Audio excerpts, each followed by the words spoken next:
Hello everybody and welcome to this tutorial. Today I will show you another more reliable way to install VirtualBox. If you are wondering why on earth did I show you the other way using the RPM if we're not going to use it here, well, it's always good to have another option. Plus, the procedure is exactly the same if you're installing any other RPM package. So you just type in rpm-i and then you just type in the name of the package that you have downloaded and that you wish to install. The procedure is exactly the same. I would recommend passing an H argument as well to give you a status bar, because if you just go ahead and type it in like this within the name of the package, it's going to install it no problems, of course, but the screen is just going to wait. Nothing is going to happen. You might think it's bugged or something like that during the installation procedure. Like this with H, there's a status bar that shows, so you know that something in the background is happening. But as I said, it's good to have another option. What we want to do today and now is actually install VirtualBox using the default packet manager called yum and pull the package from the repositories. Now, what are repositories? Repositories are places where software packages are stored for Linux distros, and then you can pull those packets, those software packets, from your Linux distro using the default packet manager. It's very simple, it's extremely easy, and it's one of those things that you will absolutely need to know how to do, because you'll be installing and uninstalling a lot of things during the course of your pen testing career, during the course of pretty much any pen testing exercise in general.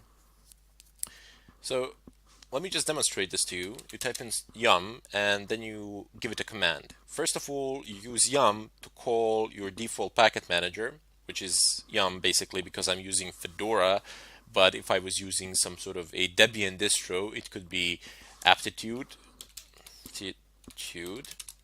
or it could be apt-get, and some other distros have their own packet managers, but we're not going to get into those now. Later on, I will show you what Kali Linux is using. That is the Linux distro that we will be using in order to conduct some of the pen testing exercises. So first off, you type in yum, as I said, and then type in search, which is you're basically telling yum what to do. You want it to search for something, so you just type in search. It's pretty much exactly the same as English language. You just kind of need to figure out the logic of it.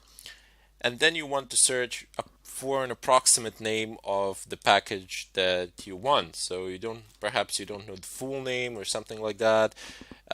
Don't worry about it. Just type in a portion of the name. It will suffice, and pretty much everything that contains that portion of the name will be displayed. So we know what we want. It's VirtualBox, and you might think that this is the full name of the package, but no, it is not. Soon you will see.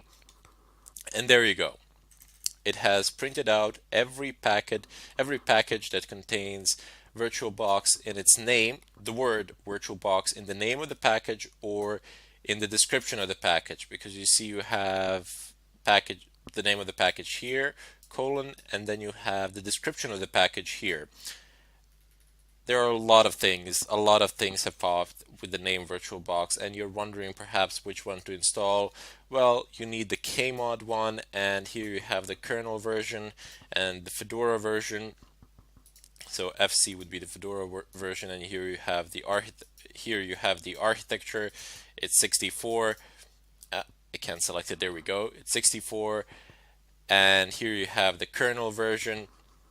So you can compare it to what you have, and based on what you have, what your operating system is, you can pick it from here, assuming that it's a Fedora 20. You can use any other distro. The procedure is fairly the same. Later on in the question parts, if you're using, for example, a Debian-based distro or a OpenSUSE or something like that, feel free to ask me. If you can't manage it there, I will help you out, no problems. But for the time being, I'm just going to go ahead and install it here. Let me just go ahead and clear the screen. In order to install the package, you need to type yum install, and then you need to go ahead and type the name of your package, which would be the last one for me anyway. this one. Oops, here we go. The name is a bit long, so I'm just going to go ahead and copy it. But you see, there is one fundamental problem here. The VirtualBox package is not found in the default repositories of Fedora. And that is a bit of a problem, primarily because none of these commands would actually work if I did not previously import RPM Fusion repositories. RPM Fusion is simply the name for a certain type of repositories containing certain types of packets. So I have imported those repositories, and now I can pull information and packages from them. If I did not do that previously, I would not have been able to do any of these things. Yum search VirtualBox would yield no results of whatsoever. I would get a blank screen. I would get like a message here saying that no packages were found that matched this particular name, and then just a blank screen. That's it. So that can be problematic. In order to solve that problem, you need to go ahead and open up your favorite browser. I already have this website opened. To save a bit of time, it says rpmfusion.org /configuration, but here let me just go ahead and search for it. So type into any search engine RPM Fusion, it's gonna pop, do not worry. So it's rpmfusion.org. Click on the website, open it up, and here you're gonna get instructions immediately. It's a very simplistic website. There isn't any tinkering that you need to think about or some advanced configuration, nothing of a kind. It just says for users and says enable RPM Fusion on your system. Click OK. Not OK, just click on the link, and there you go. You get a listing here, you get a listing of downloads. It says free and non-free. And don't be intimidated with this non-free. You do not need to pay for anything. It is non-free for redistributable software that is not open source software as defined by Fedora licensing guidelines. So this non-free does not refer to money. You do not need to pay anything here. I cannot make that any clearer.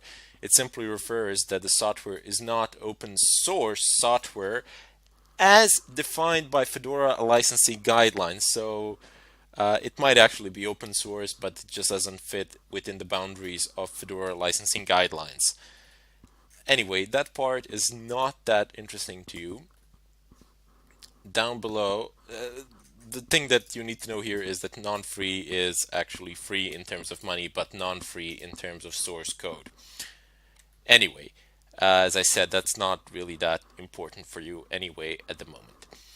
Down here, you have actually RPM packages. Remember from the previous tutorial, I've showed you the extension .rpm.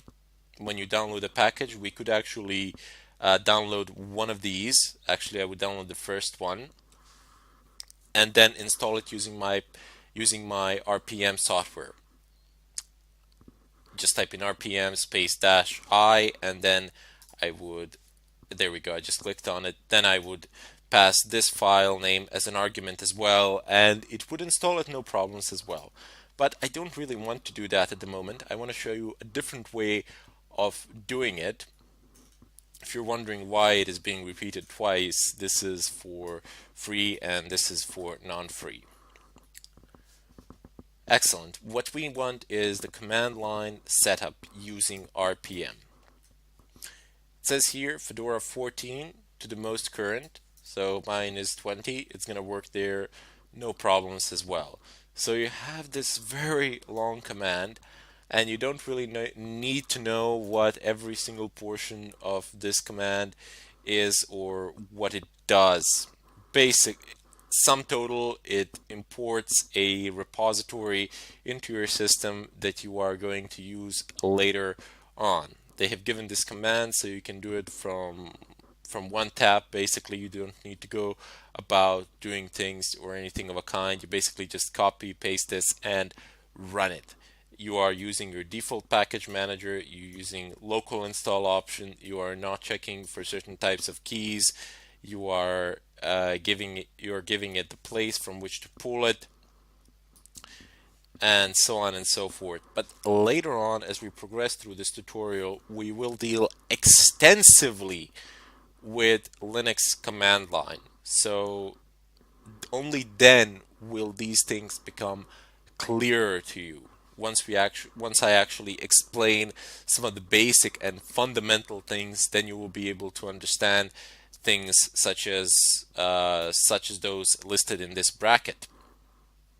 Sorry, not bracket, within the confines of this parentheses, and so on. Because if I start explaining it now, it would make no sense and it would simply complicate things further. As I said, later on, when we get into the command line interface of Linux, when I start explaining it in great detail, there I will begin from scratch and move you basically from beginner to advanced user in a relatively short amount of time, and then you will be able to understand what all of these things are. For the time being, just copy this content, which is within the confines of these quotation marks, and paste it into your terminal. So you do need to be root. Let me just go ahead and exit. I am no longer root, as you can see. I am now my regular user, Chronic. Just type in SU, type in your password, and paste this. Press enter. Okay, obviously it won't install here because I already have it installed. Yeah, it says nothing to do of whatsoever. But on your system where you do not have RPM Fusion installed, this would just fly as well. This would just pass, no problems, and you would successfully have installed RPM Fusion on your system as well. So clear. Anyway, I just wanted to show you something else that I neglected to show you a moment ago. This command that we've ran, it actually installs free and non-free repositories. If you just take a closer look to what I am highlighting at the moment, this is the free, so it says http download1.rpmfusion.org/free/fedora/rpmfusion free release. And down below you have the second address, again download.rpmfusion.org, and it says non-free. So I'm highlighting the entire thing here. Let me just zoom it in a bit more so everybody can see. And there you go. You have two completely, well, they're not completely different addresses, but they are definitely different addresses referring to different types of repositories. Anyway, now you can go back to your terminal. Do not log out of root. Stay root, because you will need root privileges in order to do this. Type in yum search once again VirtualBox. Press enter. Take the last one or whatever one suits your current kernel. You check the current kernel by typing in uname-a, and here you go. So it's 3.18.7.100, 3.18.7.100, FC20, FC20, and then you have the architecture listed here as well. So clear the screen, type in yum install, paste the name of the package, press space -y, and if you have this command, just press enter and it will install. It will run through. I've already installed VirtualBox to save some time as well. You will have it up and running on your system, and after you've installed it, do not forget to type in yum update as well. So let the system just run through the updates, so you would make sure that you have the latest version, that you have everything up to date and running. In any case, that would be it for this tutorial. In the next one, I will start VirtualBox up, explaining some of its features, and hopefully through the follow-up tutorials I will start installing an operating system within my virtual machine, within my virtual environment, and we'll see how that process goes. Thank you for watching, and I hope to see you in the next tutorial.